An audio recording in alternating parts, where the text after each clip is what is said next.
Detroit done 313. Ladies and gentlemen, welcome back. Welcome to another episode of Detroit Lions Football Talk.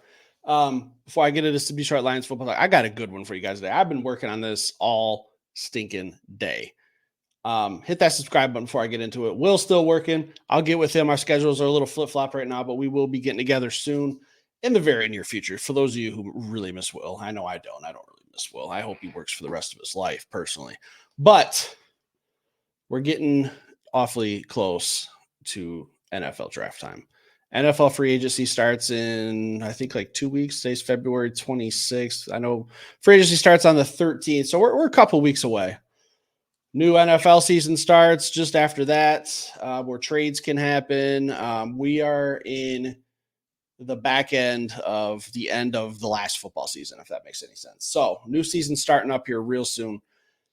Today, I'm opening myself up for some criticism here. I know a lot of people are not going to agree with what I'm going to be talking about, but this is my official 2024 offseason wish list. This is what I want the Detroit Lions to do. This is not a mock draft. I am going to get into some draft talk. Not a mock draft, though. When we do mock drafts, there are no trades, no nothing. It's just where we are is where we are. But on this is my wish list. This is what I want to happen. If I'm I'm playing GM of the Detroit Lions today. If you guys want to put your GM caps on, think with me. A lot of you are probably going to say some different stuff, but I'm going to get into it. What comes first? NFL free agency. I have said all offseason, and I'm not going to budge, I want one of these proven pass rushers. I want one of these guys who can get after the quarterback.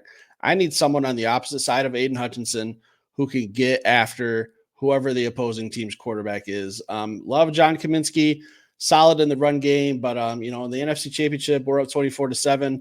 We got to put the game away. I'm not really too worried about how he does in the run game with leads like that. I need guys who could put pressure on the quarterback in this game.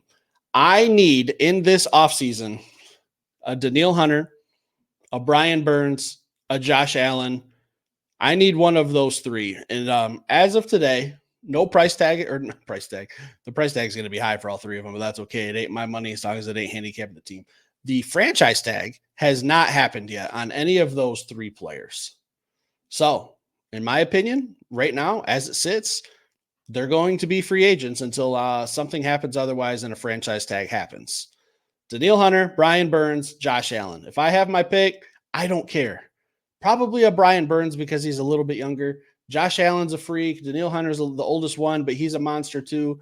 There's no wrong options with either one of those three players. Now, let's say they all three get franchise tag. I'm willing to settle for a cheaper version, and I can go out and get Bryce Huff from the New York Jets. Cheaper, very, very productive still. I think he would obviously be number 2 on our team in sacks, so it's an upgrade at defensive end. I like Bryce Huff. Check him out if you're not very familiar with him. Jets might be parting ways. I don't see him getting franchise tag. The other three, Danielle Hunter can't be franchise tag, but he's going to want the most money. So, like I said, I don't care about money. He's going to be available. Get me Danielle Hunter or Bryce Huff. Don't care. Get me one of them. I'm happy. So, that's my big free agent signing. Obviously, there's going to be some other little ones, but I'm talking the big boys today. Brad Holmes hits home runs in the NFL draft. We all know this. I'm not telling you guys anything you haven't heard 1,000 times. I trust him in the draft completely. Now, he's swung and missed before. It's the NFL draft. You're going to have some misses, mainly Broderick Martin. Until he steps on the field consistently and actually starts playing some football, let's call it a miss, not a bust. Still has plenty of time. But that's probably his only real miss so far. I mean, the guy's given us Penei Sewell, Aiden Hutchinson, Amon-Ra St. Brown, Jahmyr Gibbs, Jack Campbell, Sam Laporta. Like, the list goes on. I'm probably still missing some people, but you get what I'm saying. The guy knows how to navigate the draft. So April 25th, it's draft day. Keep in mind, I've signed either Danielle Hunter, Brian Burns, Josh Allen, or Bryce Huff. So my defensive end need is not huge and glaring like it was before signing one of those four. So let's just we're living in a world. Like Will says, we're living in a world where I've signed one of those four guys. Now it's getting to be draft time. Guys, listen, I'm going to tell you something, and this is probably where it's going to start to get a little controversial. This is probably where I'm going to start having some difference of opinions, and that's fine. Sports is supposed to be What's great about talking sports is the difference of opinions. Just be respectful about it. That's all I say. Um, I want the Detroit Lions to be aggressive in this draft. I want them to be aggressive. I've signed a defensive end in free agency. What I'm going to do is I'm calling the Philadelphia Eagles, who have been one of the most active teams along trading in the past 2 or 3 years when it comes to the draft. Like you can talk about the AJ Brown trade, that was aggressive with the Tennessee Titans. They made some trades last year. They've been aggressive, taking Jalen Carter, taking gambles. They're a team I can see the Detroit Lions partnering up with in a trade. And there's a reason I'm picking the Philadelphia Eagles too, and I'm going to get into that in a second. So here's what the Detroit Lions are going to get in my trade scenario. They're going to get round 1, pick 22. What we're going to give up, Detroit's obviously going to give up our round 1, pick 29, and we're going to give up a 3rd round pick. Now, I know a lot of you guys are saying, is that enough? Steve Perkins does his homework. I've looked at the trade value sheet. Pick 22 holds a value of 780 points. Pick 29 holds a value of 640. So flip-flopping, it's not fair. So I need to give them another 140 points to make this trade fair. So I'm throwing in that 3rd round pick, which holds a value of 128 points. I'm off by 12 points for those of you who have your calculators out. I get it. No big deal. 12 points, big whoop. I think that gets the deal done. So, Steve, your next question is, Steve, what are you going to do with pick 22? I'm going all in. I've signed a free agent pass rusher. I'm set on the defensive line. What do I need? I need a cornerback. I was looking at some mock drafts. I looked at one mock draft today from CBS. Just came out about 43 minutes ago. If you guys want to check this, it'll probably be a little longer at the time this video is posted. But I'm trading up with the Philadelphia Eagles. I'm getting pick 22. I'm drafting Nate Wiggins. Why Nate Wiggins? Not my first choice at cornerback. He's my second. But I had Kenyon Mitchell already gone. So in this draft that I was looking up, it had Nate Wiggins falling to pick 25, who is the Green Bay Packers. So I looked at that and I said, how do I get ahead of the Green Bay Packers to get one of the best 2 cornerbacks in this draft? I saw the Philadelphia Eagles. That's where it rang in my head. Steve, they've been very active in free agency. They've been very active in the draft, trades. The Philadelphia Eagles are willing to negotiate.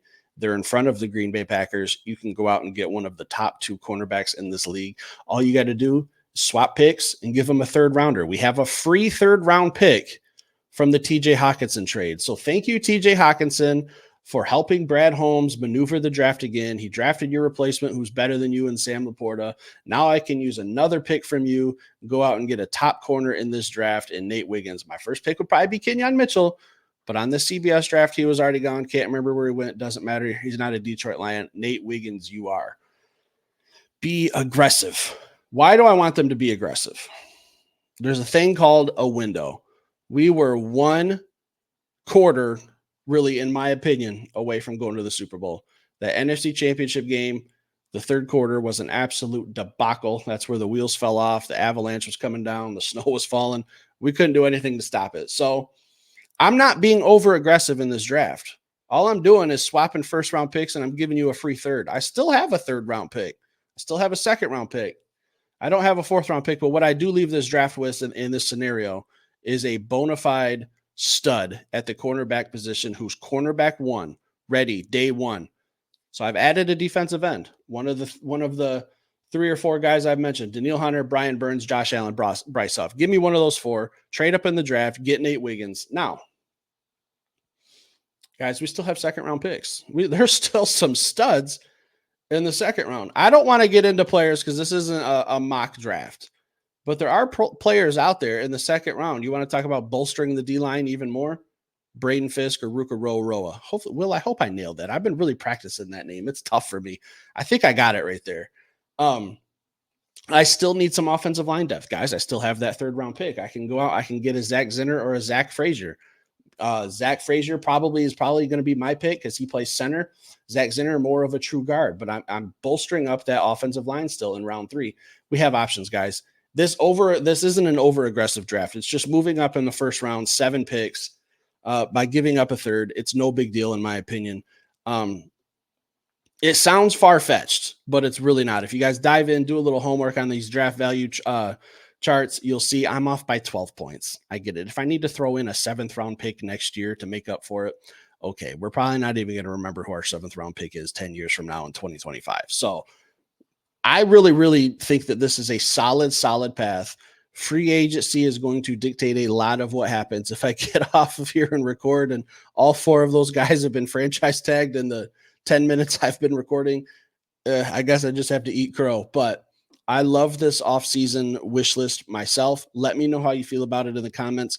Let me know what your offseason path would be. Be a little detailed, guys. Do a little homework. Do a little, take some time while you're hiding from your boss at work with your earpods in. Say you're texting a client or something, but really you're responding to a Detroit Den 313 comment. Leave it in the comments. We'll talk about it. Hit that like button. If you're new to this channel, guys, subscribe. Helps me out a whole lot. Will appreciates it. I appreciate it. Everyone does. Have a good rest of your day. We'll be back later with some more content.